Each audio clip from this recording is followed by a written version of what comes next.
Kerja keras hingga turut dikenal sebagai seorang pengacara kondang yang dikenal ramah oleh masyarakat, Hotman Paris Hutapea kian pesohor lantaran dirinya kerap kali pamer dengan segelimpangan harta miliknya. Namun di balik itu semua, Hotman Paris Hutapea nampaknya tidak hanya menuai pundi-pundi kekayaan yang ia dapat dari hasil kerja kerasnya sebagai kuasa hukum ternama. Namun, di balik kisahnya yang seringkali pamer harta, ternyata di sisi lain Hotman turut menyimpan sebuah kisah yang mana dirinya rela mengeluarkan uang banyak guna berinvestasi melalui ketiga anaknya yang sudah mengikuti jejaknya sebagai seorang lawyer. Kendati demikian, usaha Hotman Paris untuk menyekolahkan anaknya ke luar negeri sempat mendapatkan kontroversi lantaran kedua anaknya, yakni Felicia dan Frank Hutapea, dikabarkan sempat merasakan mental health dikala tekanan yang terus menerpa dirinya sebagai seorang pengacara di Inggris. Menanggapi adanya pemberitaan yang telah simpang siur tersebut, Hotman pun akhirnya angkat bicara soal kedua anaknya yang dikabarkan sempat mengalami mental health. Lantas, seperti apakah penjelasan Hotman Paris perihal pengalaman buruk yang dialami oleh kedua anaknya itu? Semua bidang mereka, karena saya ini kan multi talent, semua bidang saya tanganin gitu loh. Semua bidang mereka bahkan itu Frank udah sering saya bawa sidang arbitrase internasional, sudah sidang beberapa kali di Singapura. Itu Felicia, ya biar Anda tahu, tidak ada kesuksesan yang ditempuh dengan gampang. Waktu anak-anak saya SMA, ya, biar ini saya kasih tahu nih, selama musim summer di Eropa atau di Amerika, Juni sampai Agustus itu, istri saya itu sibuk ngantar anak-anak, tahu nggak kemana? Felicia itu umur 17 sudah diantar oleh ibunya untuk summer school namanya itu, ke Cambridge, ke Oxford. Bahkan Felicia itu umur 17 sudah pernah magang di pengadilan di London. Magang beneran, ikuti persidangan gitu loh. Yang semua mereka udah pernah, apalagi yang bungsu.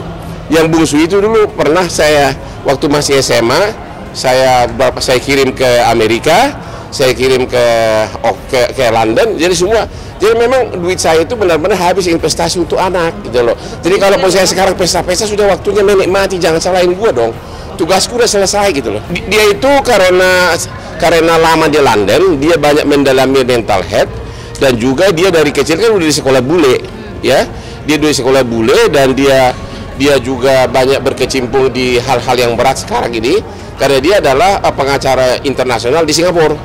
Jadi dia banyak mendalami hal non hukum juga. Dia juga ikut pemegang saham itu pembalut wanita, ya. Saya juga mengajarin mereka untuk berbisnis. Pokoknya saya mengajarkan mereka untuk udahlah, capailah prestasi sebanyak mungkin. Nggak usah terlalu takut sama orang, jangan pedulikan apa kata orang, tapi pedulilah apa yang kau yakini benar. Nggak pernah, cuma ya biasalah karena anak itu kan lama di London, kesepian, ya itu bisa aja namanya kan jauh dari orang tua. Jadi dia kadang suka gimana lah ya, emosional, kesepian, tapi nggak sampai apa-apa gitu loh. Sampai dibawa ke psikiater? Nggak sampai, orang dia sampai, kalau nggak dia gimana bisa lulus dari, bagaimana dia lulus terbaik dari salah satu universitas terbaik di London.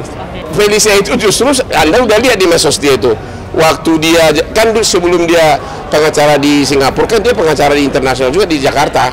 Dia itu tiap Sabtu Minggu ngajar di sekolah, Anda lihat di medsos saya, di sekolah-sekolah tergolong ekonomi rendah.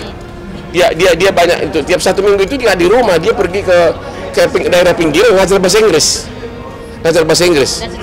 Bahkan waktu Lebaran kemarin, dia malah nitipin saya untuk oleh-oleh untuk semua bekas murid-muridnya. Ya, jadi waktu dia masih 1 tahun di kantor pengacara yang masih grupnya Pricewaterhouse di Jakarta Internasional, dia itu Sabtu Minggu nggak pernah di rumah. Sudah dibukin, ada ke daerah paling ujung Priok, kemana-mana ngajar bahasa Inggris dia. Tanpa mengharap, dia aja pernah nggak dia pamer? Dia nggak pernah pamer harta, nggak kayak bapaknya pamer berlian gitu. Malah mereka semua musuhan sama gue gara-gara gue pamer. Itu mereka itu adalah semacam kontrol bagi saya. Aku sering hapus medsos gara-gara marah mereka. Pak, hapus itu. Pak, hapus itu. Kadang-kadang gue berantem. Emang gue pernah berantem. Suka-suka gue bilang. Itu kan medsos gue gitu. Ya udah. Nggak, sebenarnya anak saya itu sudah lama melakukan praktek hukum mewakili saya, bukan lagi baru. Kebetulan kasus Alfamart termasuk yang menonjol, tapi sudah banyak banget itu. Anak saya kan 3 pengacara, 3-tiganya lulusan Fakultas Hukum dari Inggris, bahkan yang cewek pernah ke lulusan Inggris dan juga pernah ke Harvard Law School, sudah menjadi pengacara di kantor pengacara Inggris, ditempatkan di Singapura, dan sekarang dia lagi talk show di mana-mana tentang mental health. Jadi dia bukan hanya bicara hukum. Sedangkan yang Frank, itu Felicia putri saya yang kedua, anak saya yang pertama Frank itu lulusan London juga. Dia sudah lama sebagai pengacara bisnis juga. Dia malah salah satu tangan kanan saya di kantor. Cuma orangnya mirip-mirip ibunya, agak low profile. Itu yang saya agak sesalkan. Nggak mau pamer gitu loh. Pengen pamer gitu ya? Ya itu mobil mewah saya aja banyak di garasi, dia nggak pernah mau pakai. Nggak pernah dipakai itu, Jan. Jadi biasa aja gitu loh, untuk apa? Putri saya beli mobil Bentley harga puluhan miliar dulu, cuma sekali dipakai. Dia cuma paling suka pakai mobil Alphard, udah. Benar-benar contoh ibunya nggak ada. Coba lihat di medsos mereka, nggak ada yang pamer satu. Cuman gue yang pamer. Intinya adalah kita itu harus kasih perhatian. Saya juga, anak saya juga misalnya kalau ada apa yang dipersoalkan, kita ada. Makanya saya selalu bilang di medsos saya boleh nakal, tapi setiap anak membutuhkan saya sama istri, saya selalu ada. Terlepas dari nama beken Hotman Paris, nampaknya juga masih belum bisa lepas dari permasalahannya dengan Rasman dan Iklima Kim terkait adanya dugaan pencemaran nama baik yang sedang diperiksa oleh pihak kepolisian. Terbaru, Hotman dikabarkan sempat bertemu Kim di salah satu tempat wisata yang berada di kota Denpasar, Bali. Konflik yang terjadi antara sang pengacara kondang dengan mantan sekretaris pribadinya itu nampaknya akan terus berlanjut lantaran Hotman Paris sebagai pelapor tetap ingin melanjutkan proses hukumnya dengan Kim dan Rasman yang terus berjalan. Lantas, seperti apakah cerita Hotman Paris yang mengaku cuek saat tidak sengaja bertemu kembali dengan mantan asprinya itu? Di Atlas itu banyak selebriti, ribuan ya. Bahkan hampir semuanya minta foto. Terus ada pengusaha bawa dia ke dekat saya say hello, tapi saya nggak mau salaman. Kenapa bang? Kan ya pokoknya ya, saya bilang tunggu proses hukum, nanti lihat dulu gitu loh. Tapi saya juga nggak marah, saya senyum aja, so gitu aja. Hanya kebetulan saya kan di tempat tinggi, saya cuma gini-gini doang. Sama teman itu mau disuruh salamin, kalah nanti aja, tunggu proses hukum itu. Tapi saya nggak marahin dia, saya juga nggak benci, saya juga senyum, hai gitu loh. Ya bertemu langsung nggak juga, karena itu kan ribuan orang, iya kan? Gitu, saya lagi dansa gini, tiba-tiba ada pengusaha bawa dia, ini Kim, katanya, hai gitu aja gue bilang, mau disuruh salaman, hai lagi gue bilang, nggak jadi salaman. Rasman, saya nggak akan lepas kamu, akan kejap kamu gue kejar, baru kau tahu siapa Hotman Paris, oke? Ini dokter asli, lulus cum laude, ijazah gue nggak ada yang palsu. Dendam siapa yang dendam? Dia bukan kelas gue, ngapain gue dendam sih?